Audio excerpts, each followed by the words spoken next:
Dark smoke coils above Havana's Hotel Nacional.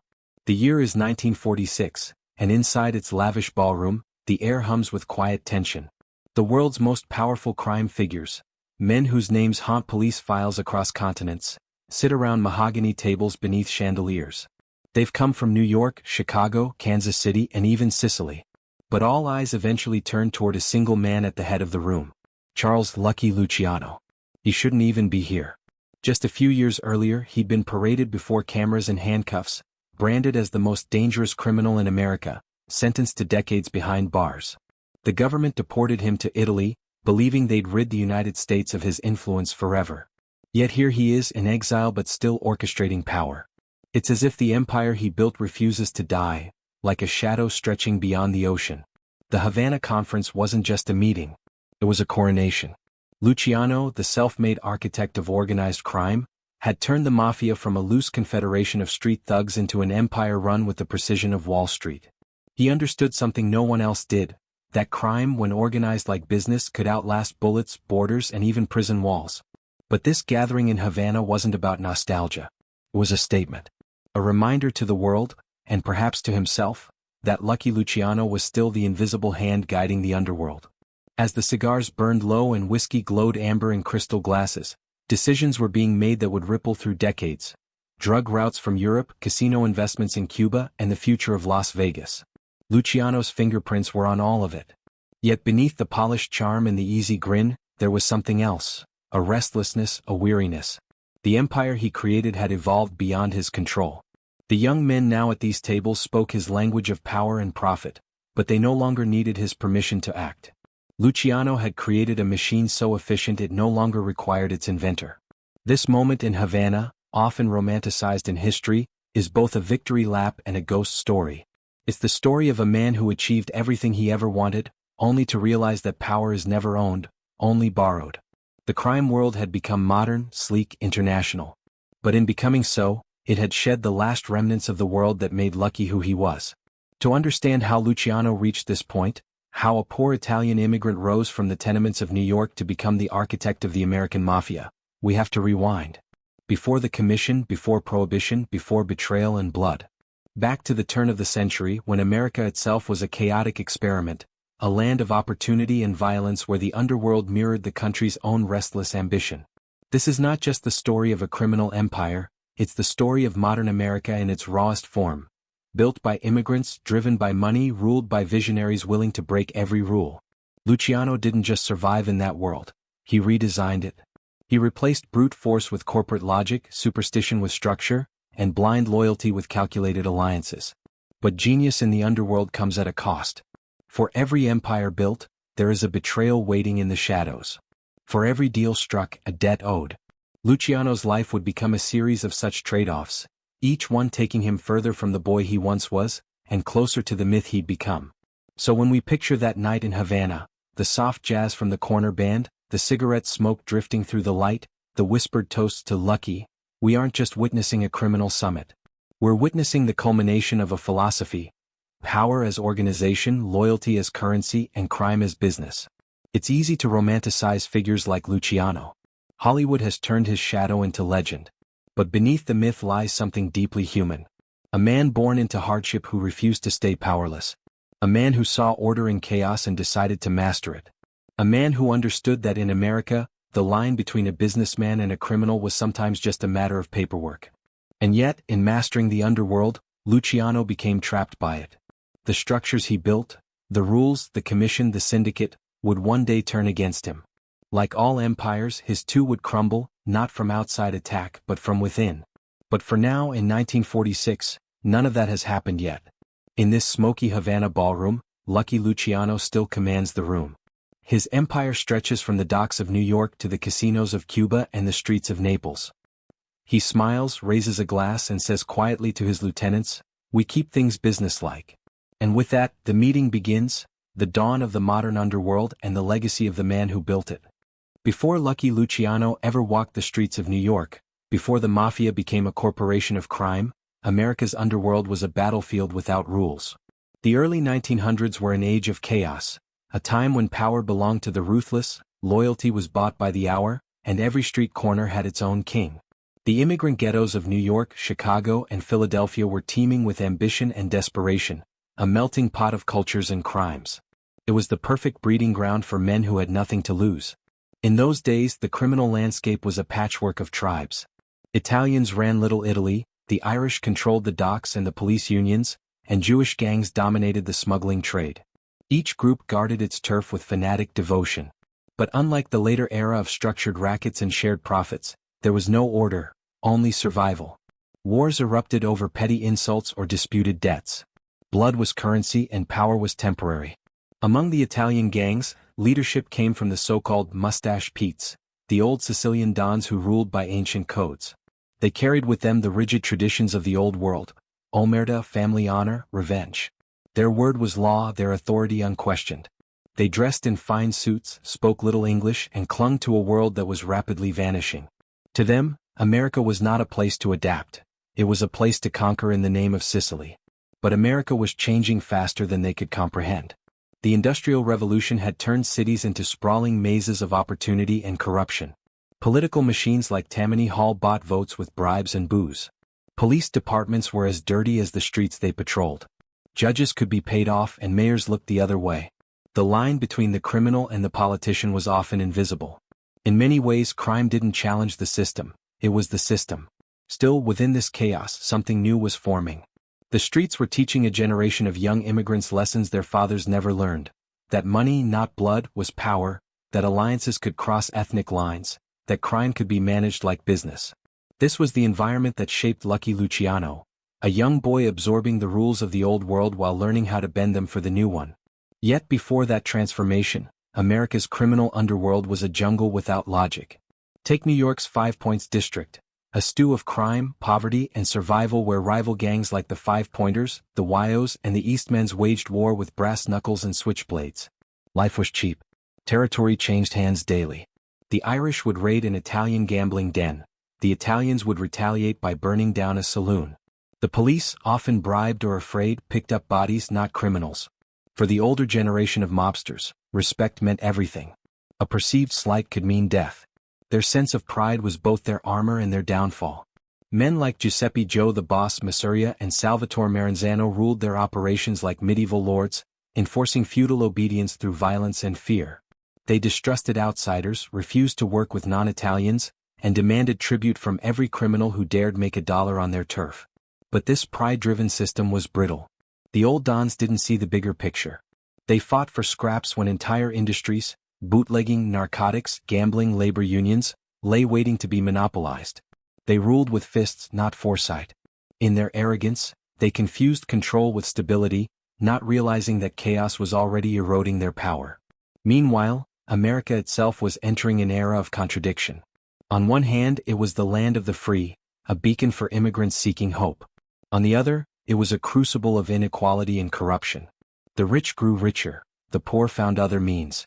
The 18th Amendment, meant to purify the nation by banning alcohol, would soon provide criminals the chance of a lifetime. But before Prohibition could rewrite the rules, men like Luciano were studying how power moved, who had it, who didn't, and what it took to claim it. The mustache Petes couldn't see what was coming. Their worldview was built on personal honor and territorial dominance, but America's scale was too vast for feudal control. The young gangsters coming up under them saw the possibilities differently. They wanted to organize crime, not just survive it. They looked beyond the neighborhood and imagined networks, distribution, supply, demand. Where the old dons saw enemies, the young saw partners. Where the old demanded obedience, the young sought efficiency. It was this clash between generations, tradition versus innovation, pride versus profit, that would ignite the transformation of organized crime. The old world bosses clung to their rituals, their respect, their Sicilian codes. The new blood wanted modernization. They saw that violence, though effective, was costly. That alliances, though fragile, could multiply profits. And that control didn't have to come from fear alone, it could come from structure. In a way, the criminal underworld of pre-Luciano America mirrored the country's own growing pains. The United States was trying to find its identity, half democracy, half greed, half freedom, half corruption. The Mafia was no different. It was an institution in search of itself, torn between heritage and adaptation. And just as America was learning to industrialize its economy, Lucky Luciano would soon industrialize its crime. By the time Luciano began to make his name, the chaos was reaching its peak. The Castellamarese War, a bloody civil war between rival mafia factions, would leave streets soaked in blood and leadership fractured beyond repair. Out of that violence would come a single idea that would change everything: that organized crime could be governed, managed, and expanded just like any legitimate business. But that revolution hadn't happened yet. In the years before Lucky Luciano's rise, the streets of New York were still ruled by old men and older grudges. Respect was measured in bullets, and the code of silence, omerta, was the only law that mattered. Yet in the shadows, watching and waiting, was a young man who saw through it all. He saw that power without structure collapses, that loyalty without profit fades, and that the future of crime belonged not to the proudest but to the smartest. And soon Lucky Luciano would prove just how right he was.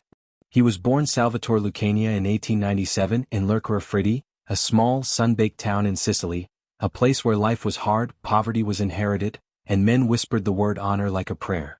His father was a sulfur miner, a man of quiet strength who believed that hard work and humility could carve out a better life. But Sicily, for all its beauty, offered little to the poor. When Salvatore was 9, the Lucania family boarded a ship to America, chasing a dream that had already begun to sour for many who came before them. The voyage was long, filthy, and crowded. Third-class immigrants slept shoulder to shoulder, breathing the same stale air, dreaming of streets paved with gold. But when the Lucanias arrived in New York, what they found instead were streets paved with struggle. They settled in the Lower East Side, a world apart from the shining promise of Manhattan. It was a place where survival was a full-time occupation. The tenement buildings groaned under the weight of too many lives, the alleys stank of rot and desperation, and gangs ruled every corner. This was the America young Salvatore grew up in, a place that demanded cunning more than honesty. School offered little. The streets offered everything. By his early teens he was running errands for small-time hoodlums, learning fast that respect came not from good deeds but from fear. He ditched his birth name for something sharper, something American: Charlie. It sounded cleaner, faster, more dangerous. In time the world would know him as Charles Lucky Luciano. Even as a boy, Luciano was different. He wasn't the biggest or the strongest, but he had presence. A calm confidence that made others follow him. He had a way of reading people, sensing weakness, ambition, envy, and using it. He learned early that fists could win fights but charm could win wars. He began organizing neighborhood kids into small rackets: gambling, protection, running errands for older gangsters. To the untrained eye he was just another immigrant punk. But to those who knew him, Charlie had ambition. He didn't want to be feared by the block, he wanted to own the city. The Lower East Side was a cauldron of cultures: Italians, Jews, Irish, Poles, all clawing for a piece of the American dream. Territorial lines were drawn in blood. The Irish gangs had their hold on the docks, the Jewish boys ran the rackets around Delancey Street, and the Italians, newer and poorer, took what was left. But Luciano didn't see rivals. He saw opportunity. He made friends across those invisible borders, a move that would later define his career. That's how he met Meyer Lansky. Lansky was a wiry, sharp-minded Jewish kid who shared Luciano's disdain for the old ways. They met, as the story goes, when Luciano tried to shake Lansky down for protection money. Lansky refused, calmly, intelligently, and instead of violence, the two struck up a friendship. They recognized something in each other: ambition without boundaries. Together they dreamed bigger than the street corner. They wanted to build systems, not just rackets. As he grew older, Luciano drifted deeper into the city's criminal bloodstream. He ran errands for local bosses, moved contraband, and learned the delicate balance between brutality and charm. He dressed well, tailored suits even when he couldn't afford them, and spoke with quiet authority. Those around him began to notice. He wasn't reckless like the other young gangsters. He thought ahead, weighed his risks. By the age of 18, Luciano had already been arrested several times: theft, assault, illegal gambling. But each arrest only seemed to sharpen his mind. Jail was another school, another set of teachers. He learned how criminals thought, how they operated, how they failed. He paid attention to hierarchy, to discipline, to efficiency. These weren't words that meant much in the street gangs of his youth, but to Luciano they were the future. During the 1910s and early 1920s, he became a fixture in the underworld's social scene. He associated with the likes of Frank Costello and Vito Genovese, names that would one day dominate the Mafia's golden age. Together they started to form an informal coalition, men who respected money more than ethnic pride. Luciano was the glue between them, the negotiator, the strategist. He could dine with Irish bootleggers one night and Sicilian dons the next. Everyone trusted Charlie because he seemed to understand both worlds, the old and the new. But the streets were unforgiving and respect came at a price. In 1929, Luciano was kidnapped by a rival gang, beaten, stabbed, and left for dead on a Staten Island beach. His attackers slit his throat, slashed his face and left him unconscious. Miraculously he survived. When he woke in the hospital, his face was permanently scarred, a reminder that no one in his world was untouchable. From that day on they called him Lucky. The nickname stuck not just because of his survival but because of the aura it created, a man favored by fate, untouchable by death. That near-death experience changed him. The boy who once sought power for its thrill now pursued it with purpose. He became colder, more calculated. He began thinking in systems, not schemes. Violence was no longer a solution, it was a tool. Loyalty wasn't an emotion, it was a contract. He understood that fear could control people temporarily, but respect, even the kind born from cunning, lasted longer. By his early 20s, Luciano had already carved out a name in Manhattan's bootlegging and prostitution circles. He was known for his organizational mind, a rare quality in a world driven by impulse. While others fought over scraps, Luciano planned for empires. He studied the movements of alcohol during Prohibition, the flow of money, the networks connecting gangs across states. He was quietly preparing for something far bigger than street crime. What separated Luciano from the rest was his understanding of America itself. He realized that this country, for all its moral posturing, was built on profit. Everyone, from politicians to police to priests, had a price. So why should crime be any different? Why should it stay disorganized when everything else was modernizing? Luciano would later say, "There's no such thing as good money or bad money. There's just money." That idea, simple, cold, revolutionary, would become the cornerstone of his empire. The boy from Naples had learned the rules of the street. Now he was ready to rewrite them. In a world still ruled by old men clinging to Sicilian codes, Lucky Luciano was the face of a new order, pragmatic, ambitious, and unstoppable. The streets that once defined him had become too small for his vision. America had taught him its most important lesson: to win you don't play by the rules, you make them. And soon, Luciano would make rules that the entire underworld would be forced to follow. By the early 1920s, New York City was a playground for vice. The 18th Amendment had made alcohol illegal, but it had also made criminals rich. The Prohibition era turned street thugs into millionaires and speakeasies into temples of defiance. Police wagons raided one bar while two more opened down the block. In that storm of money, violence, and opportunity, Lucky Luciano began shaping something that had never existed before: the modern gangster. At first glance, he was just another ambitious bootlegger. He moved liquor shipments, ran gambling operations, and collected protection money like everyone else. But Luciano's genius wasn't in what he did, it was in how he did it. He didn't see crime as chaos, he saw it as an organization waiting to be structured. While others were fighting turf wars, Luciano was thinking about efficiency. He watched how businesses operated, how banks managed accounts, how corporations delegated power, how politicians distributed favors, and he began applying those same principles to the underworld. He surrounded himself with men who shared his vision, thinkers, not hotheads. Frank Costello, the smooth talker who could bribe anyone with a handshake and a promise. Meyer Lansky, the brilliant Jewish strategist who could turn street hustles into international enterprises. Benjamin Bugsy Siegel, Lansky's volatile enforcer and Luciano's link to the wild energy of the next generation. Vito Genovese, a Sicilian powerhouse with the ruthlessness to enforce discipline. Together they represented something unprecedented in organized crime, a multi-ethnic alliance bound not by heritage but by profit. This, more than anything, was Luciano's revolution. In an era when the Mafia was dominated by Sicilian purists, men who distrusted anyone not born under the same sun, Luciano dared to cross the bloodline. To him, business was colorblind. He didn't care if a man was Italian, Irish, or Jewish as long as he could make money and keep his mouth shut. It was a radical idea, one that would make him powerful, and paint a target on his back. Under his informal leadership, this new coalition began to dominate the New York rackets. They controlled the flow of bootleg liquor from Canada and the Caribbean, infiltrated labor unions, and built connections with corrupt politicians. Luciano and his allies made crime predictable, reliable even. They standardized prices, divided territories, and reduced the random street violence that drew unwanted police attention. Luciano wasn't just profiting, he was organizing. He understood that violence had to be used strategically, not impulsively. A murder wasn't an act of pride, it was an investment decision. If someone had to die, it was for efficiency, not ego. In this sense, Luciano transformed the gangster's identity. The modern gangster was no longer a brute with a gun. He was a businessman in a tailored suit, attending meetings, making deals, running departments. Crime had become corporate. His philosophy clashed sharply with the old mafia bosses, the mustache Petes. Men like Joe the Boss Masuria and Salvatore Maranzano still ruled by the traditions of Sicily. To them, Luciano's willingness to work with Jews and Irishmen was sacrilege.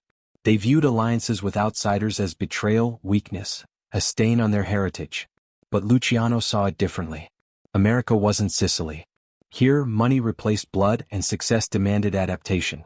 While the old dons held meetings in smoke-filled apartments, Luciano's circle met in restaurants and hotels, discussing logistics over dinner and scotch.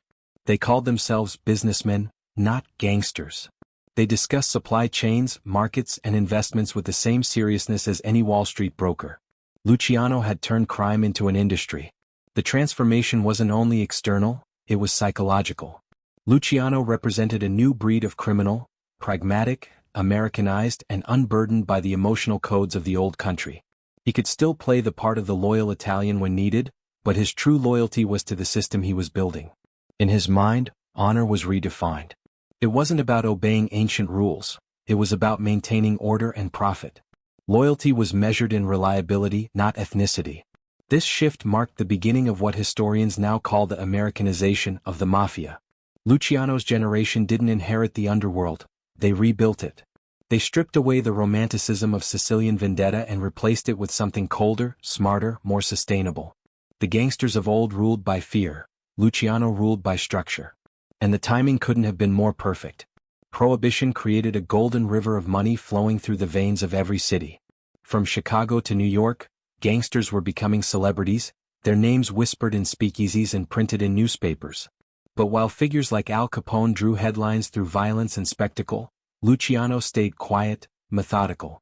He preferred influence over infamy. Capone had armies, Luciano had accountants. Capone ruled with intimidation, Luciano ruled with organization. Behind every shipment of bootleg whiskey, behind every rigged union vote, behind every bribed politician, Luciano's fingerprints could be found. He had learned that control didn't require a gun in every hand, it required information in every room. He paid for silence, invested in loyalty, and made sure that no one man, not even himself, knew everything. It was a system built to survive betrayal. This mindset also set the stage for what would come next, the bloody internal war that would reshape the Mafia forever. Luciano's growing power and modern ideas were seen as a threat to the old bosses. Joe Masuria, in particular, viewed him as a talented but dangerous protege. Masuria demanded tribute, loyalty, and blind obedience, the old world code. But Luciano was already envisioning a new world, one where power wasn't dictated by tradition but by efficiency. Even as he smiled in photographs beside his boss, Luciano was planning something else, a future where the old ways no longer applied. He studied how businesses replaced outdated leadership, how mergers ended competition, how structure outlasted personality. He saw that the Mafia needed the same transformation. In the dim corners of New York speakeasies, while jazz bands played and glasses clinked, a quiet revolution was brewing. It wasn't about guns or revenge. It was about evolution, the birth of the modern gangster. By 1929, Luciano's crew had turned the criminal economy into a machine that ran smoother than most legal enterprises. They had accountants, supply managers, enforcers, and political fixers, a pyramid of roles resembling a legitimate corporation. And at the top, always calm, always calculating, was Lucky Luciano, the CEO of the streets. He had broken every unspoken rule of the old Mafia, but in doing so, he had discovered the only one that mattered: adapt or die. The world of organized crime would never be the same again. The old dons ruled neighborhoods. Luciano ruled an industry. And as America stumbled deeper into the chaos of prohibition, his system, efficient, ruthless, and invisible, was about to conquer the underworld. At the heart of every criminal empire lies a language of silence, a code older than any written law, deadlier than any weapon. For the Mafia, that code was omerta. It wasn't just a rule, it was a religion. A sacred vow of loyalty and secrecy that bound men together more tightly than family blood. To break it was worse than treason, it was an act against nature itself. In Sicily, omerta was born from centuries of occupation and oppression. It was a code for survival. Never trust the government, never speak to outsiders, and never reveal the business of men to the authorities. It was, in essence, a declaration of independence from the law. To speak was weakness. To remain silent was power. When the Sicilian Mafia immigrated to America, they brought this ancient creed with them, carrying it like a weapon disguised as honor. By the 1920s, in the dark heart of New York's underworld, omerta had evolved into something more psychological than cultural. It was no longer about resisting foreign rulers. It was about maintaining control, a system of fear, loyalty, and obedience that ensured the survival of the organization above all else. Lucky Luciano understood this code intimately, but he also saw its limitations. The old dons, the mustache Petes, worshipped omerta as if it were holy scripture. To them, silence equaled strength, and honor demanded blind obedience. Orders were followed, not questioned. The family came before money, before logic, before life itself. But to Luciano, this blind devotion was dangerous. It made men predictable, stagnant, easy to manipulate. He respected the code, but he didn't bow to it. He used it. Luciano realized that omerta wasn't just a rule, it was a psychological tool. It kept men loyal through fear, through shame, through belonging. Every soldier in his ranks was bound not by contract, but by an unspoken dread. To break omerta was to erase oneself. The punishment wasn't just death, it was annihilation. Your name would be cursed, your memory deleted. Family members would disown you, friends would turn away, and no priest would bless your grave. It was the Mafia's ultimate control mechanism, a way to make men police themselves. Yet Luciano modernized it. Instead of relying solely on fear, he wove an incentive. He knew that loyalty bought with terror was fragile. Loyalty built on mutual profit was unbreakable. He offered his men stability, money, and a sense of purpose. He made them stakeholders in the business. Under him, omerta became less about ancient honor and more about corporate discretion. It was the same silence that governed boardrooms and banks, the silence of mutually assured benefit. Still, the ritualistic core of omerta remained. No outsider could ever be trusted. No deal could be discussed beyond the circle. The FBI was the enemy. The courtroom was a battlefield where silence was the only weapon. Even if caught, even if tortured, a true man of honor would die before he spoke. It was this code that allowed Luciano's empire to function in plain sight. Police could raid, newspapers could speculate, but the inner workings of his operation remained impenetrable. Luciano also used omerta as a mirror, to reflect back the hypocrisy of American society. He often pointed out, privately, that bankers, politicians, and corporate magnates followed their own version of the same code. They called it discretion. They too lied to protect profits, stayed silent to protect power. In a way, the Mafia was only playing by America's own rules, just with a different name. But omerta wasn't without its darkness. It created a world where trust and paranoia lived side by side. Men smiled across tables, toasted with wine, and knew that betrayal could come at any moment. A single whisper to the police, a careless comment to a reporter, could cost hundreds of lives. This culture of silence bred both unity and terror. Every friendship had an expiration date, every secret a ticking clock. Luciano himself lived under the weight of that silence.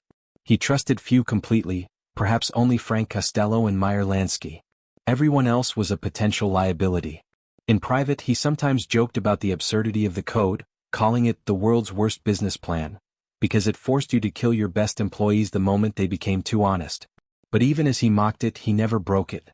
The brilliance of Luciano's rule was that he understood both sides of omerta, the Sicilian mystique and the American practicality. He didn't try to destroy the code, he repurposed it. It became not just a moral law but an operational one. Silence protected the business, discipline ensured longevity, and secrecy created power. Under his leadership, omerta was less about fear of betrayal and more about the preservation of profit. Still, deep inside, the code carried a curse. It demanded emotional sacrifice. A true mafioso could never confess, never seek forgiveness, never express weakness. Even in love and friendship there was distance. The silence that protected them also isolated them. Luciano's life, for all its grandeur and control, was a lonely one, surrounded by men who would die for him, yet none who truly knew him. The code of omerta was both the skeleton and the soul of Luciano's empire. It held everything together, and it ensured that everything he built would someday implode from within. Because a system built on silence can never fully trust itself. For now, though, in the 1930s, Omerta worked flawlessly. The Mafia had become an invisible empire. Its leaders operated in whispers, its soldiers obeyed without question, and its secrets remained sealed tighter than any government vault. Luciano's understanding of that code, how to honor it, bend it, and weaponize it, would be the key to his domination. He had turned an ancient Sicilian vow into the unwritten constitution of modern organized crime. And as long as men feared breaking that silence, Lucky Luciano's voice, the calm behind the curtain, would remain the one they obeyed. By the early 1930s, Lucky Luciano was no longer just a gangster. He was a businessman who happened to operate outside the law. The chaos of prohibition had birthed a new kind of economy, one that existed in the shadows but functioned with the precision of a Fortune 500 company. While politicians publicly condemned the bootleggers, they privately drank their whiskey. The newspapers shouted about morality, but the public crowded into speakeasies every night. In that contradiction, Luciano saw opportunity, not for rebellion but for organization. He realized something few others did. America didn't hate vice. It hated disorder. So he gave vice order. Luciano's empire spanned every corner of the illicit marketplace. Alcohol was still his backbone business, but he expanded into gambling, narcotics, loan sharking, and prostitution. Every racket had a manager, every manager had a crew, and every crew paid a percentage to the top, him. It was a model borrowed from legitimate corporations with clear hierarchies and profit-sharing systems. For the first time, the underworld had structure. Unlike the hot-headed gang leaders of old, Luciano avoided unnecessary bloodshed. Violence was bad for business. He preferred quiet takeovers, partnerships, and negotiation. When a rival operation interfered, he didn't immediately send gunmen. He sent an emissary with an offer. You can keep making money, he'd say, or you can stop breathing. Your choice. Most chose the former. This approach allowed him to unify dozens of independent gangs under one invisible umbrella. He didn't demand that everyone love him. He demanded that everyone work with him. Money replaced loyalty as the binding force. His organization became an empire of efficiency, streamlined, ruthless, and profitable. One of Luciano's greatest innovations was his diversification. Most old-school mobsters stuck to what they knew, bootlegging or gambling. Luciano understood risk. He knew that when prohibition ended, many gangsters would go broke overnight. So he spread his interests across industries. He invested in nightclubs, racetracks, construction companies, even garment factories, all either legitimate fronts or strategic partners. The goal was stability. If one racket fell, another would keep the money flowing. Nowhere was his genius more evident than in his control of prostitution. Before Luciano, the trade was messy, violent pimps, disorganized brothels, constant police attention. He saw inefficiency and turned it into industry. He eliminated the street pimps and replaced them with a management system run by trusted lieutenants. Brothels were standardized, workers were paid and protected, and profits were systematically collected. To Luciano, it wasn't moral or immoral, it was simply business. He called it the combination. To the public, it was invisible. To insiders, it was revolutionary. Prostitution, gambling, and bootlegging were now connected through one centralized system. Information flowed upward, profits flowed downward, and everyone had their cut. He created a network so resilient that even if one branch was cut off, the others kept running. It was the criminal world's version of a franchise system. Behind it all was a philosophy that echoed his mentor and friend, Frank Costello. Costello believed in influence over intimidation. Together, they perfected the art of corruption. Instead of fighting the law, they bought it. Judges, police captains, union bosses, all were assets to be managed. Costello handled the political front, smoothing relationships with power brokers and ensuring the machine kept running without friction. Luciano handled strategy, making sure the money never stopped moving. Under this system, the Mafia wasn't just surviving, it was thriving. The American economy was struggling through the Great Depression, but Luciano's network was flourishing. When Wall Street collapsed, the underworld remained liquid. Crime was, paradoxically, one of the few stable industries of the 1930s. And yet, for all its illegality, Luciano's empire mirrored corporate America in uncanny ways. He introduced accountability, regular meetings, profit reviews, and even dispute arbitration. When rival bosses argued, Luciano convened sit-downs to resolve issues peacefully. It wasn't altruism, it was insurance. Every gang war was bad for business. Every corpse attracted headlines and headlines brought heat. He also understood branding. Under Luciano's influence, the Mafia began presenting itself not as a collection of criminals, but as men of respect. They operated quietly with professionalism, discipline, and restraint. They began to speak the language of legitimacy: investments, partnerships, distribution. Luciano wanted his men to look like businessmen because in his eyes that's what they were. But beneath that smooth surface was still the raw machinery of fear. The efficiency came at a cost: total control. Every man in Luciano's circle knew his place, and the price of disobedience. Orders were not requests. The business ran like a clock because the consequences of slowing it down were fatal. Loyalty was rewarded with wealth, betrayal was erased with bullets. The code of omerta kept everyone silent, and Luciano's calm authority kept them obedient. It was during this period that Luciano's reputation reached mythical status. He was respected by allies and feared by enemies.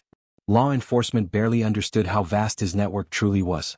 To the police he was just another mob boss. In reality he was the architect of an invisible corporation that spanned the nation. When asked how he managed to keep control of such a sprawling empire, Luciano famously replied, "Simple. I make sure everyone makes money. When people make money they don't cause problems." It was a deceptively simple statement that revealed his entire philosophy. Money wasn't just profit, it was glue. It held together alliances that would otherwise crumble under jealousy or fear. By the mid-1930s, Luciano's influence stretched far beyond New York. His connections reached Chicago, Detroit, and even Los Angeles. He worked with Jewish syndicates, Irish bootleggers, and Southern smugglers. The Mafia, once a localized street institution, had become national. Luciano didn't just lead a gang. He managed a network that operated like a multinational corporation, complete with subsidiaries, divisions, and board meetings. But success breeds visibility, and visibility attracts enemies. The very structure that made Luciano powerful also made him vulnerable. The more organized crime became, the easier it was for law enforcement to trace its patterns. Newspapers began calling him the man who runs New York. His name was whispered in political circles. Reformers demanded action. Still, in the mid-1930s no one could touch him. Luciano was untouchable, the golden king of the American underworld. He had turned vice into an institution, greed into governance, chaos into commerce. In his mind he wasn't a criminal. He was a businessman responding to market demand. If America wanted alcohol, gambling, and pleasure, he would supply it. If the government called that illegal, then the government was just another competitor. Lucky Luciano had created something unprecedented. A criminal economy that operated with the logic of capitalism itself. And like all great empires, legal or otherwise, it would soon face the one thing it could never truly control: ambition from within. By the time Luciano's empire reached its peak, the criminal world of America was no longer a chaotic battlefield, it was a chessboard. Every piece had a role, every move had consequences, and Lucky Luciano stood at the center, quietly directing strategy. But power, no matter how calculated, always invites rivalry. And in the underworld, alliances were fragile things, built on profit, held by fear, and broken by ambition. Luciano had surrounded himself with brilliant and dangerous men. Some were brothers in all but blood, others were predators who smiled while sharpening knives behind his back. Among his closest allies were Frank Costello, Meyer Lansky, and Benjamin Bugsy Siegel, names that would become legends in their own right. Each man brought a unique strength, and together they transformed crime into an organized enterprise that stretched across states. Frank Costello was the diplomat, the prime minister of the underworld. Smooth-talking, politically connected, and endlessly pragmatic, Costello could walk into a governor's office one day and a gambling den the next.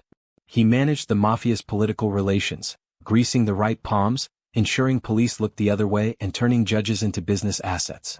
Where Luciano was the strategist, Costello was the negotiator.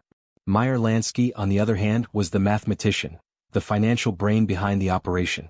Born to Jewish immigrants and raised in the same streets as Luciano, Lansky had an instinct for numbers that bordered on genius. Together, he and Luciano built an empire that could launder millions through casinos, racetracks, and offshore accounts long before the FBI even had a term for organized crime. He was methodical where others were reckless, loyal where others were volatile. Then there was Bugsy Siegel, the fire to their ice. Handsome, charismatic, and brutally violent, Siegel was both an asset and a liability. His temper made him dangerous, but his audacity made him indispensable. Where Luciano and Lansky saw calculations, Siegel saw opportunity. He was the man who could make a deal on a handshake or start a war on a rumor. This trio, Luciano, Lansky, and Costello, formed the invisible board of directors that ran the Mafia's modern age. They didn't wear crowns or titles. Their power was silent, coordinated, and absolute. Together, they had forged a syndicate that transcended ethnicity. The old Sicilian bosses had ruled by bloodline and tradition. Luciano ruled by results. He believed a man's worth was measured not by where he came from, but by what he could deliver. That belief, however, made enemies. The Mustache Petes, the old guard of the Mafia, saw Luciano's new order as blasphemy. To them, he was a traitor to Sicilian tradition, a man willing to break sacred rules for the sake of American money.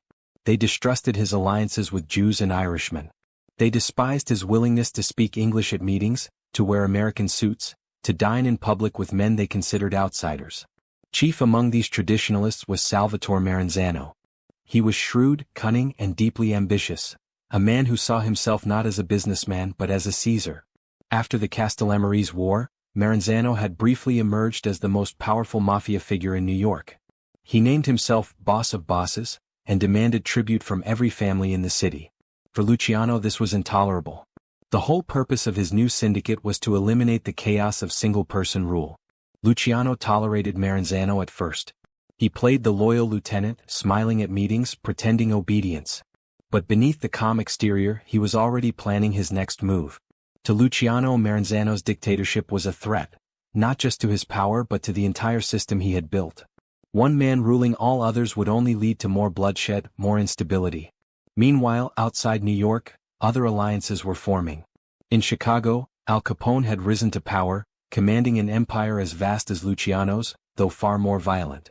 The two men shared mutual respect but rarely direct collaboration. Capone's approach, brute force and open warfare, was the opposite of Luciano's surgical efficiency. Yet they understood each other perfectly. They were two sides of the same coin, ambition in different accents. Luciano's diplomatic genius extended beyond the Mafia itself. He reached out to Jewish and Irish gangs, forming a national network that operated under what became known as the Commission, a governing council of mob families designed to prevent wars and maintain balance. It was a radical idea. Criminals behaving like businessmen, resolving disputes with meetings instead of murders. The Commission was Luciano's masterpiece. It replaced the old Sicilian hierarchy with a democratic council representing the major families. No more boss of bosses. Every family had autonomy, but all were bound by the Commission's decisions. It was, in essence, a corporate board of crime. But peace, even among criminals, is always temporary. The moment Maranzano began suspecting Luciano's true intentions, he ordered a quiet purge. Luciano and his allies were marked for death. Maranzano had already arranged for trusted assassins to eliminate them. What he didn't know was that Luciano's intelligence network was faster. In September 1931, Luciano struck first. His assassins, disguised as federal agents, entered Maranzano's office under the pretense of a raid. Within minutes, Maranzano lay dead, riddled with bullets and stabbed for good measure, a symbolic end to the old world. With his death, the Mustache Petes were finished. The new Mafia, Luciano's Mafia, was born. In that single act, Luciano reshaped organized crime forever. He had abolished the feudal model of leadership and replaced it with a syndicate system that could survive any single man's downfall. For the first time, the Mafia was not a family, it was an institution. Yet even as Luciano consolidated power, he understood the precariousness of his position. His allies were brilliant but dangerous. Lansky was loyal but pragmatic. Costello was cautious but power-hungry. Siegel was volatile, his charm masking a storm of ambition.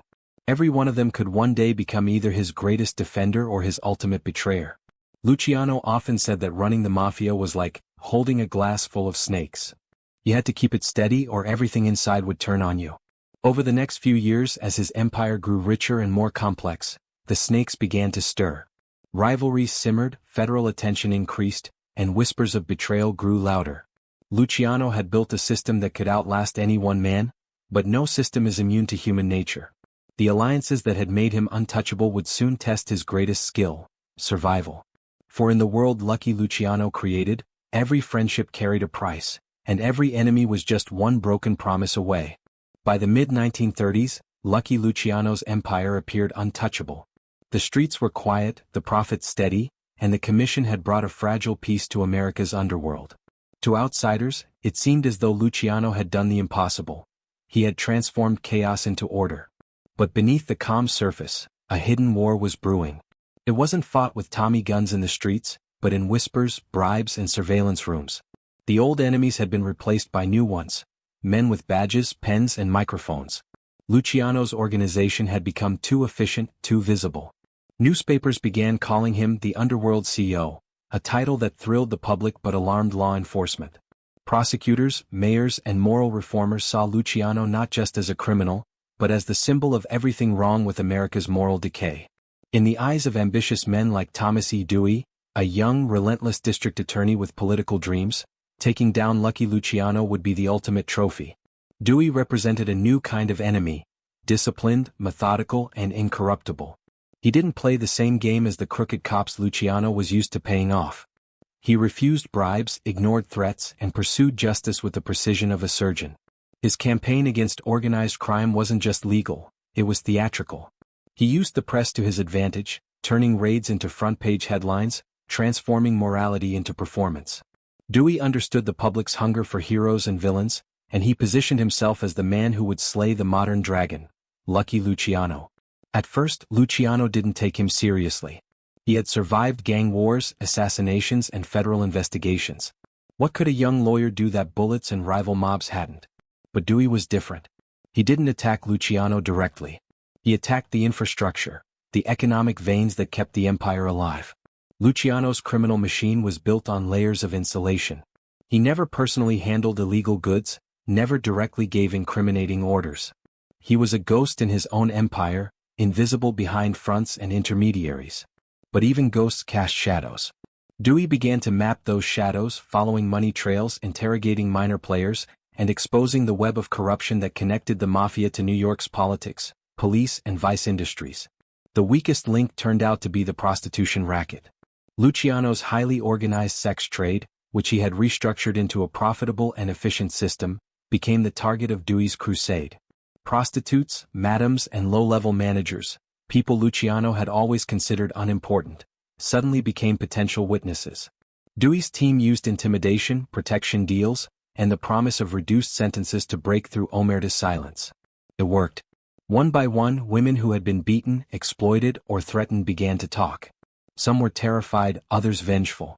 To the press, they were tragic figures. To Dewey, they were ammunition.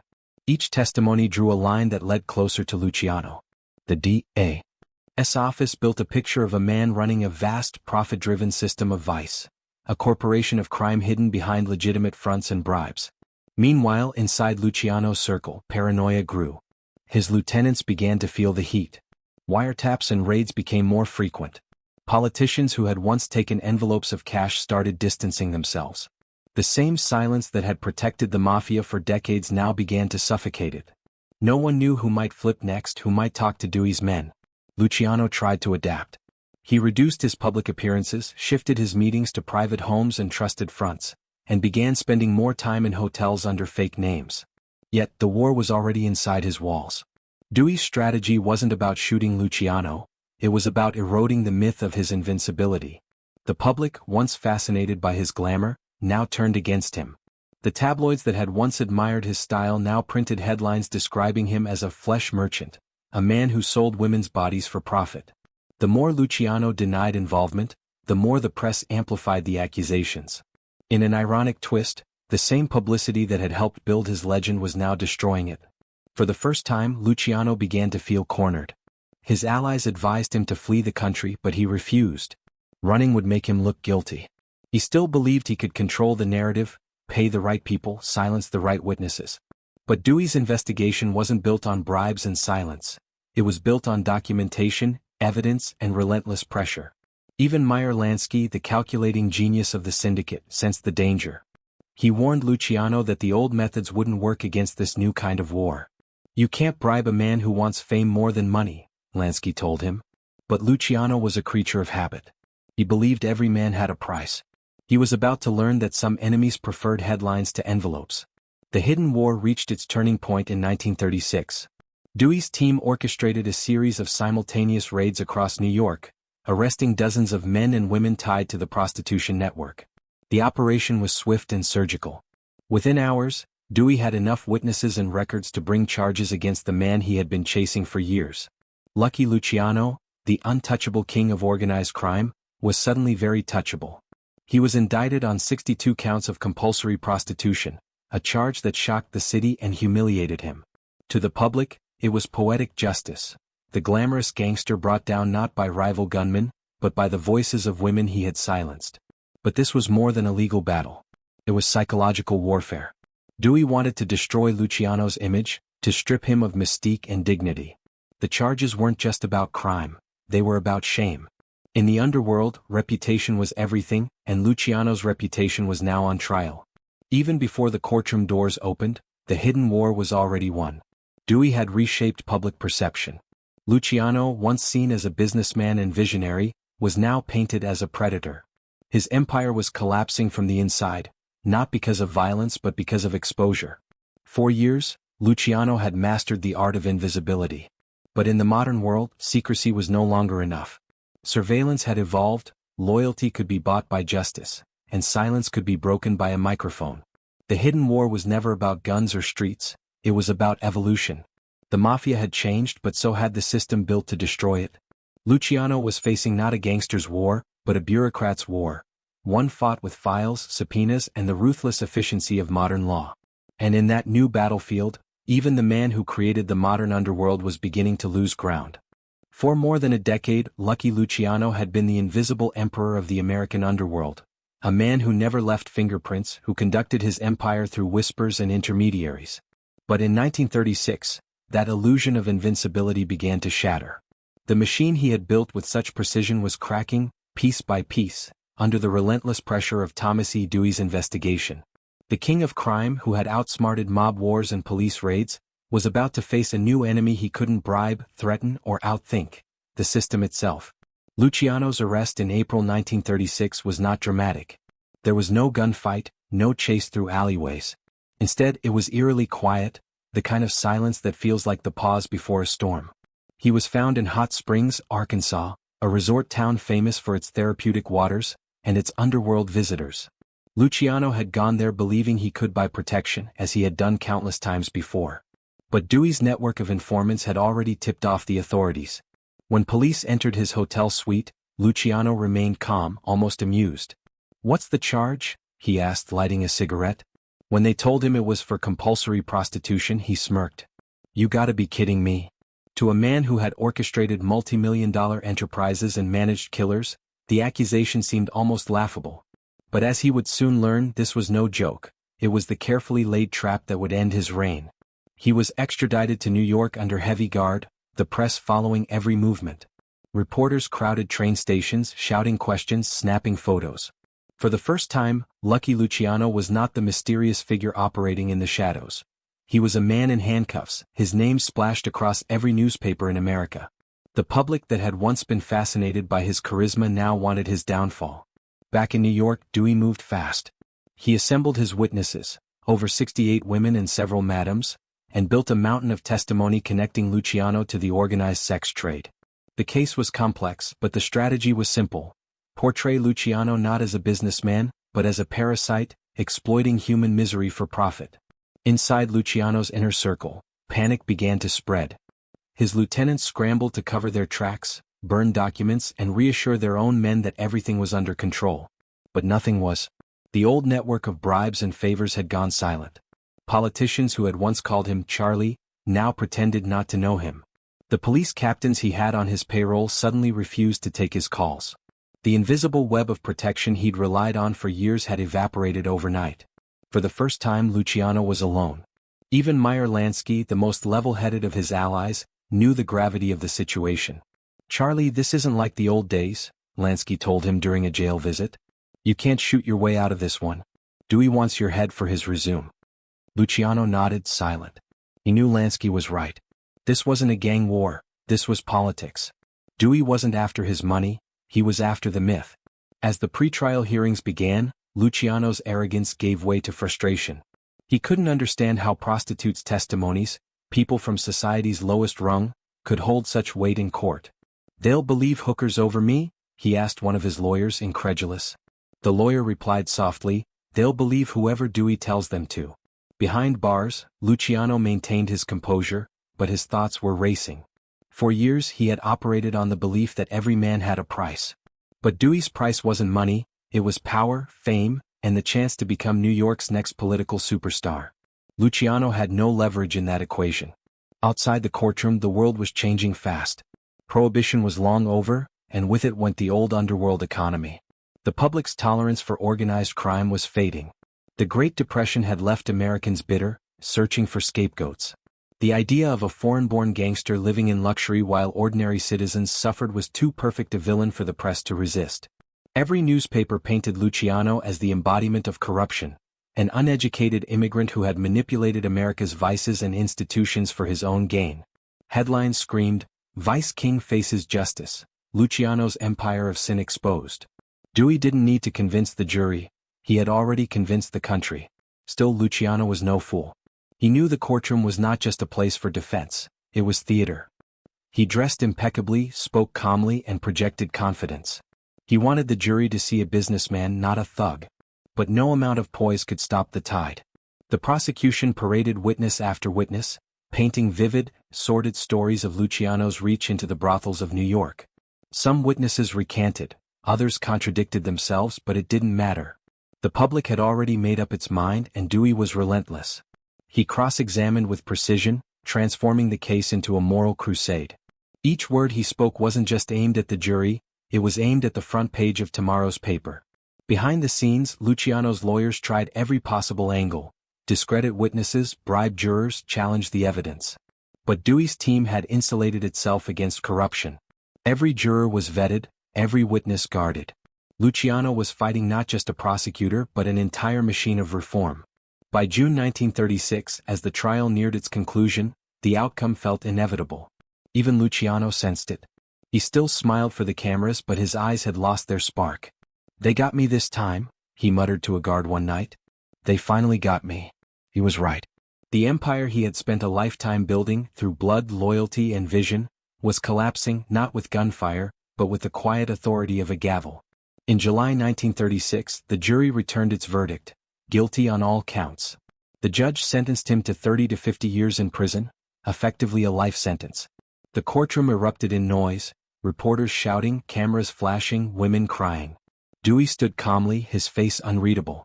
As he was led away, Luciano turned once toward the crowd of reporters and said, "Tell Dewey, congratulations." It wasn't sarcasm. It was acknowledgement. He had lost to a man who had played the game better. The fall of Lucky Luciano marked the end of an era, not just for him but for the entire criminal world he had created. The invisible empire had finally been dragged into the light. The man who had built the modern mafia had been undone not by bullets or betrayal, but by a courtroom and a public hungry for justice. Still, even behind bars, Luciano's mind was already turning. He was beaten, yes, but he wasn't finished. Not yet. The trial of Lucky Luciano in 1936 was more than a courtroom battle. It was a spectacle, a morality play in which America itself seemed to be on trial. It wasn't just about organized crime or prostitution. It was about power, corruption, and the myth of invincibility. 4 years, Luciano had operated as a phantom, untouchable and unseen. Now the nation could finally watch him squirm under the white light of justice. From the first day, the proceedings drew crowds that wrapped around the courthouse. Journalists jostled for position, artists sketched his calm, handsome face, and photographers captured every expression as if recording the fall of a monarch. Every headline turned his name into an emblem of evil and fascination. "Vice King faces judgment," screamed one paper. "Luciano, the man who sold sin," declared another. Luciano arrived each day in tailored suits, his hair slicked back, his demeanor unbroken. He treated the trial as performance, exuding calm as if he were at a business meeting rather than a fight for his life. He smiled for the cameras, whispered jokes to his lawyers, and occasionally nodded to the jurors, an unspoken attempt to humanize himself. But his calmness wasn't arrogance, it was strategy. He understood that panic was weakness and weakness was blood in the water. Thomas E. Dewey, by contrast, played the role of the righteous avenger. Young, sharp, and controlled, he commanded the courtroom with precision. Every word he spoke was rehearsed, every gesture deliberate. He didn't shout or grandstand, he built his case brick by brick, methodically and mercilessly. Dewey's courtroom style was surgical. He didn't stab wildly, he cut where it hurt. The prosecution's case rested on the testimonies of women, over 60 prostitutes, madams and brothel managers who claimed to be part of Luciano's empire. Many of them described an organized system that operated under fear and hierarchy. The defense argued that these women were coerced, bribed, or lying to save themselves. But Dewey countered with consistency, linking every small testimony into a greater narrative, a criminal network so vast that only someone like Luciano could be at its center. Witness after witness told their stories. Some spoke through tears, others with defiance. They described payments to police, coded messages, and the brutal discipline of Luciano's lieutenants. To the jury, the details painted a portrait of control, not just over money but over lives. The image of Luciano as a sophisticated businessman began to erode, replaced by that of a predator cloaked in silk. Luciano's lawyers fought hard, but their efforts often backfired. They accused the witnesses of lying, which made Dewey look like a defender of exploited women, a masterstroke of public psychology. Every insult hurled at the witnesses only strengthened Dewey's moral crusade. The trial was no longer about legal guilt, it was about symbolism. Outside the courthouse, New York buzzed with divided opinions. Some admired Dewey's courage. Others whispered that Luciano was being framed, that no man could truly control an empire that vast. Even inside prison walls, mobsters debated whether the boss had been outsmarted or betrayed. Luciano himself suspected betrayal. He never said it publicly, but he often wondered if someone in his own circle had helped Dewey's team. The thought haunted him during long nights in his cell. Meyer Lansky had warned him that Dewey couldn't be bought, but had Lansky also kept his own hands clean while Luciano took the fall? Paranoia seeped into his thoughts like poison, but outwardly he showed nothing. When the jury finally retreated to deliberate, the world seemed to hold its breath. Luciano sat motionless, expressionless. After 9 hours, the verdict came back, guilty on all counts. He didn't flinch. When the judge read the sentence, 30 to 50 years in prison, the room exploded in noise. Reporters shouted questions, spectators gasped, and Dewey sat still, expression unreadable, as if justice had been inevitable all along. Luciano turned to one of his guards and said softly, "Well, I guess the party's over." It was a small line, almost casual, but in that moment, it captured everything: defiance, exhaustion, and a strange sort of acceptance. When he was led out of the courtroom, cameras flashed like lightning. The man who had once commanded armies of killers and businessmen alike now walked in shackles. He didn't lower his head. He met every lens, every stare, as if to say, "You may have beaten me, but you'll never forget me." For Thomas Dewey, the conviction was a triumph. Overnight, he became a national hero, the man who brought down America's most powerful gangster. His political career soared, eventually propelling him toward the governor's office and even a run for president. For Luciano, the sentence marked the end of his empire, but not his influence. Inside the cold walls of Clinton Correctional Facility, Luciano began the next phase of his life, one that would test not his power but his patience. He had always believed in control, in the art of managing men and moments. Now, stripped of his wealth and freedom, he would have to learn to manage time itself. The trial had destroyed his reputation, dismantled his network, and turned his name into a cautionary tale. Yet, for those who truly understood the man, there was a lingering sense that this wasn't the final act. Because if history had taught anything about Lucky Luciano, it was this: he never truly lost, he simply adapted. And in the stillness of his prison cell, surrounded by concrete and silence, the man who had built the modern underworld began to plan again, not for escape but for relevance. The king was caged, but his mind was still free. When the heavy iron doors of Clinton Correctional Facility clanged shut behind Lucky Luciano, most people assumed the story was over. To the outside world, he was a fallen monarch, dethroned, humiliated, and caged for good. But for Charles Lucky Luciano, prison was not an ending. It was a new battlefield. If the streets of New York were beyond his reach, then he would rule from the shadows, even from behind bars. Clinton Prison, located in the cold north of New York State, was a far cry from the luxury Luciano once knew. Gone were the silk suits, the restaurants, the chauffeured cars. Here, everything was stone, steel, and monotony. Prisoners woke at dawn, ate coarse food, and spent their days in labor or silence. But unlike other inmates, Luciano carried with him a name that inspired both fear and fascination. From the moment he arrived, whispers spread through the prison yard. Guards eyed him curiously, inmates treated him with a mixture of awe and caution. Some saw him as a celebrity, others as a threat. Yet Luciano played it perfectly. He didn't act superior. He observed, listened, and built relationships the same way he always had, through quiet influence. Within months, the man who had built the modern American Mafia began constructing a new kind of empire, one made of favors, cigarettes, and whispered deals. He found ways to get better food, clean clothes, even access to a typewriter. Guards looked the other way, small privileges granted in exchange for loyalty or protection. One officer would later say, Luciano didn't just survive prison.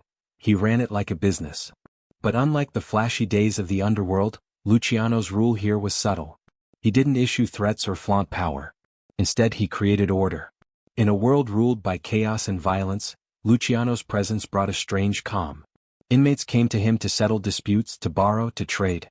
Even guards found it easier when he mediated conflicts. Somehow, even locked up, he became indispensable. Outside the walls, the Mafia struggled without him. The Commission, the governing body Luciano had created to keep peace among the five families, was cracking under pressure. Old rivalries resurfaced and leadership disputes turned bloody. Men like Frank Costello tried to maintain balance, but without Lucky's steady hand, the system was fraying. Letters smuggled out of prison revealed that Luciano still gave advice to his old associates. Using coded messages, he instructed Costello on how to manage political contacts and maintain alliances. Meyer Lansky, operating from Miami, ensured that Luciano's cut from certain rackets was quietly set aside, a sign of loyalty that went beyond friendship. Yet prison also gave Luciano something he had never truly experienced before: time to think. For the first time in his life, there were no meetings, no hustles, no threats demanding instant decisions. Alone in his cell, he reflected on how he had gotten here. He thought about the ambition that had driven him from the slums of Sicily to the top of the American underworld. And he thought about how quickly that same ambition had turned on him, how power had demanded everything and given nothing in return. Still, his instincts never faded. When World War II broke out, the U.S. government faced an unexpected problem. The ports of New York were vulnerable to Axis sabotage. German submarines prowled the coast, and there were rumors of Nazi sympathizers within the dockworkers' unions, many of which were controlled by the Mafia. The Navy, desperate for protection, made a deal that would become one of the strangest alliances in American history. Through intermediaries, government officials approached Meyer Lansky, who arranged a meeting with imprisoned Luciano. The proposition was simple. In exchange for Luciano's cooperation to secure the docks and provide intelligence through Sicilian contacts, he would receive more lenient treatment, and possibly freedom. For Luciano, it was a moment of vindication. The same government that had branded him the most dangerous criminal in America was now asking for his help. He accepted, not for patriotism but for opportunity. They needed me, he would later say, and I gave them what they needed. The arrangement, known as Operation Underworld, was shrouded in secrecy. Luciano's influence ensured that the docks remained free of sabotage. Meanwhile, his old Sicilian contacts provided intelligence that aided the Allied invasion of Sicily in 1943. In return, prison conditions eased and his sentence began to look less immovable. Even from his cell, Luciano was manipulating history, proof that power isn't confined by walls. He used every favor, every alliance to remind the world, and the government, that he was still useful. By the mid-1940s, rumors spread that Luciano might be released. Newspapers speculated, politicians argued, and law enforcement officials debated whether his services justified clemency. For Dewey, now Governor Dewey, the decision carried political risk. But he also knew the quiet debt owed to Luciano. In 1946, Dewey commuted Luciano's sentence on the condition that he would be deported to Italy and never return to the United States. When Luciano received the news, he smiled faintly. "So, they're finally letting me go," he told a guard. "Guess I'm still lucky." His release wasn't a victory in the old sense. There were no parades, no empire waiting. He was to be sent away from the city he had built, stripped of power, wealth, and identity. But deep inside, Luciano knew something few others did. Power isn't about place. It's about memory. And as long as men whispered his name, as long as his system endured, Lucky Luciano's influence would live on. When he walked out of Clinton prison for the last time, he didn't look back. He was thinner, older, and more introspective. But his eyes still carried the same quiet fire, the look of a man who understood that even behind bars, he had remained in control. In the years to come, many would call his prison years the true test of his genius. Not because of the empire he lost, but because of the one he managed to keep alive without ever leaving his cell. On February 9, 1946, a ship carrying Charles Lucky Luciano sailed quietly from New York Harbor to Naples, Italy. There were no reporters waving goodbye, no grand send-off, just the cold Atlantic wind and a man stripped of everything but his name. The man who had once ruled the American underworld now stood on the deck as a deportee, a ghost of his former empire. Yet behind those dark, unblinking eyes, a familiar thought pulsed. The game isn't over until I say it is. Italy welcomed him with both curiosity and fear. The country was still reeling from the war, half ruined, half reborn, and in that fragile atmosphere Luciano's arrival felt like the return of a legend. To some he was a hero who had aided the Allies, to others, a reminder of the Mafia's poisonous roots. Newspapers called him Il Boss Americano. But to the Italian police he was a problem. They knew his reputation and watched him relentlessly. Luciano tried to adapt to life in exile. He rented a modest villa near Naples and lived quietly at first, playing cards, smoking cigars and walking the streets like any aging businessman. But he couldn't help himself. Power was his oxygen and without it he suffocated. Soon, familiar faces began to appear, visitors from Sicily, emissaries from Havana, men who had once worked under him in New York. They came not just to pay respects but to seek guidance. The old boss might have been exiled but his wisdom was still currency. In those post-war years the global underworld was shifting. The old American rackets were transforming into international enterprises, drugs, shipping, offshore accounts. Luciano saw the potential instantly. Though the Mafia's heyday of speakeasies and bootlegging was gone, the narcotics trade was emerging as the new frontier. In Naples, with its sprawling docks and black markets, opportunity was everywhere. Still, Luciano was careful. He had no desire to end up behind bars again. He acted as an advisor rather than a boss, the man behind the curtain.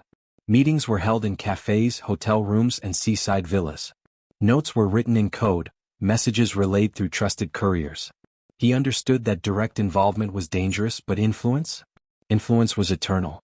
In 1947, Luciano received an invitation that reignited his old fire, a chance to attend a historic meeting of underworld leaders in Havana, Cuba. The gathering would include Frank Costello, Meyer Lansky, Vito Genovese, and other titans of the American Mafia. For Luciano it was more than a business trip, it was a homecoming, a chance to reclaim his place at the top. In December of that year, under false papers and with quiet bribes, Luciano landed in Havana. The atmosphere was electric. Nightclubs pulsed with jazz, casinos gleamed under neon lights, and the air smelled of rum and money. For one brief moment, Luciano was back where he belonged, among his peers, commanding respect. The Havana Conference became the stuff of legend, symbolizing the rebirth of organized crime as an international syndicate. But glory never lasted long for Lucky Luciano. Word of his presence in Cuba reached U.S. authorities, who immediately pressured the Cuban government to deport him. Within weeks he was forced back to Italy, this time under tighter surveillance than ever before. The exile that had once felt temporary now became a life sentence. Back in Naples, Luciano's health began to falter. Years of stress, prison, and cigarettes were catching up with him.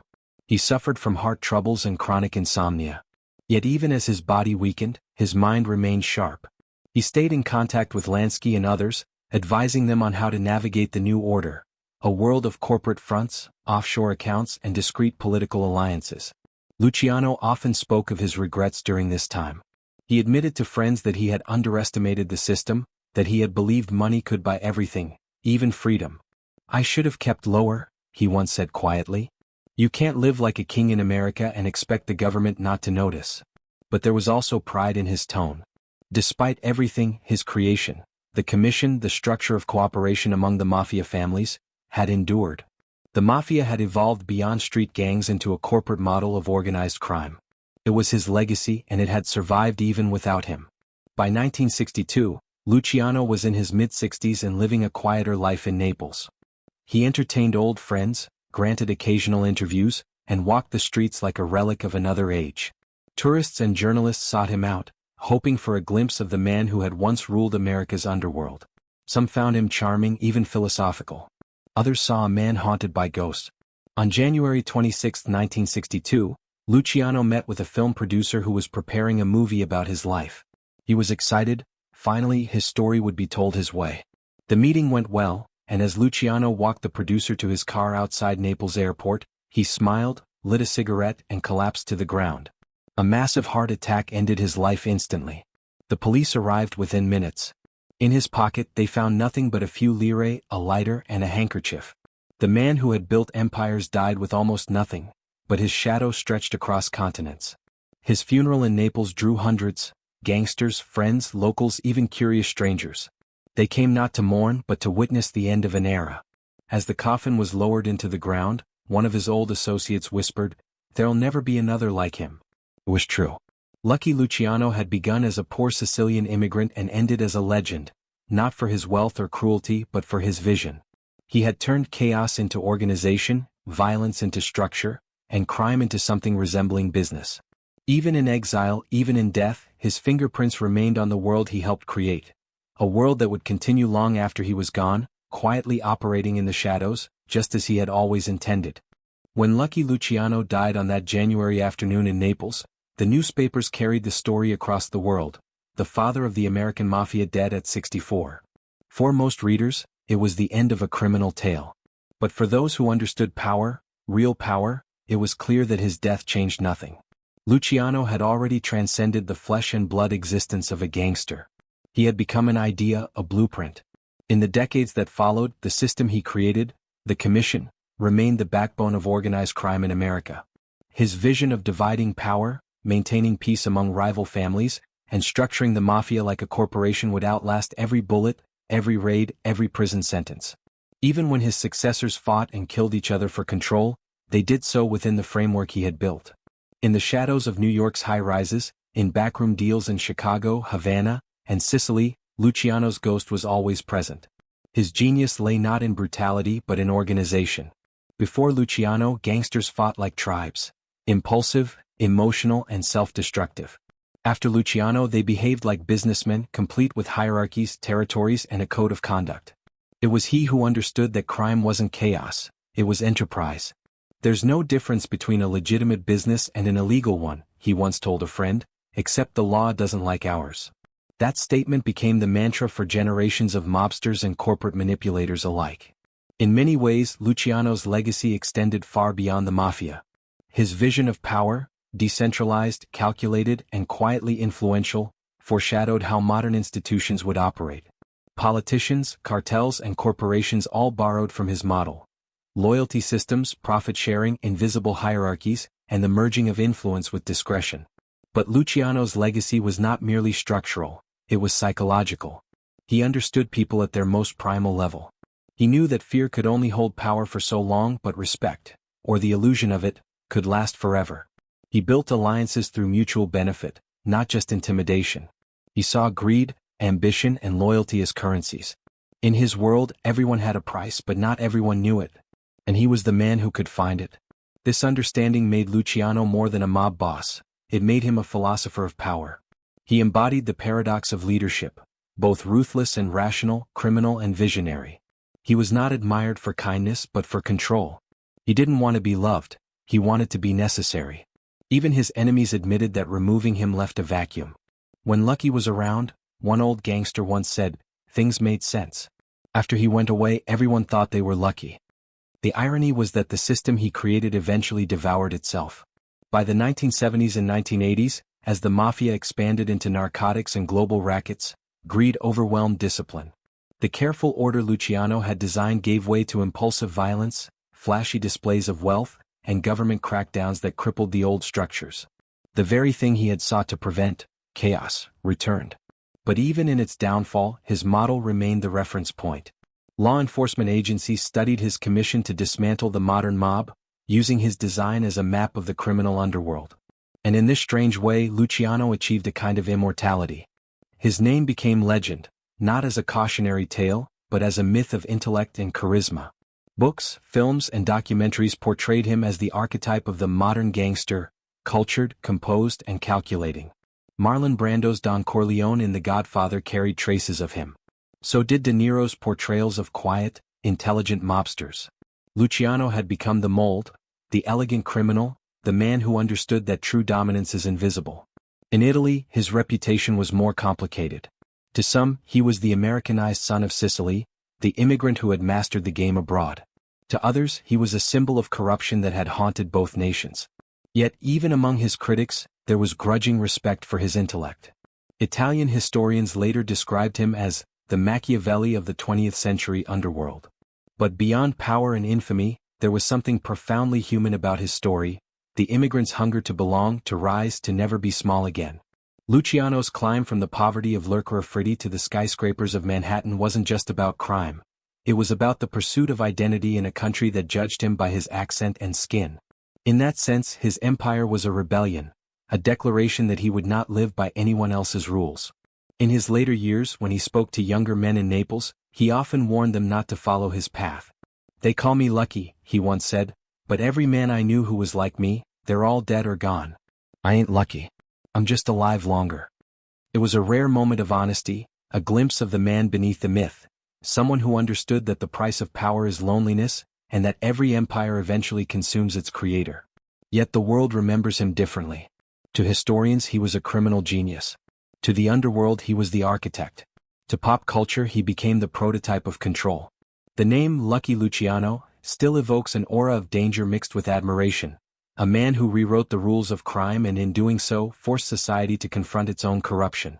Today, decades after his death, his fingerprints remain everywhere, in the corporate boardroom, in the cartel meeting, in every quiet deal that depends on trust and fear in equal measure. Luciano taught the world that power doesn't shout, it whispers. That true leadership doesn't depend on force but on structure. He once said, "You can't kill an idea." And he was right. Lucky Luciano, the man, was buried in a modest grave in Sicily. But Lucky Luciano, the idea, the architect of modern organized power, still lives, silently guiding those who understand that the greatest crime is not breaking the law. It's rewriting it.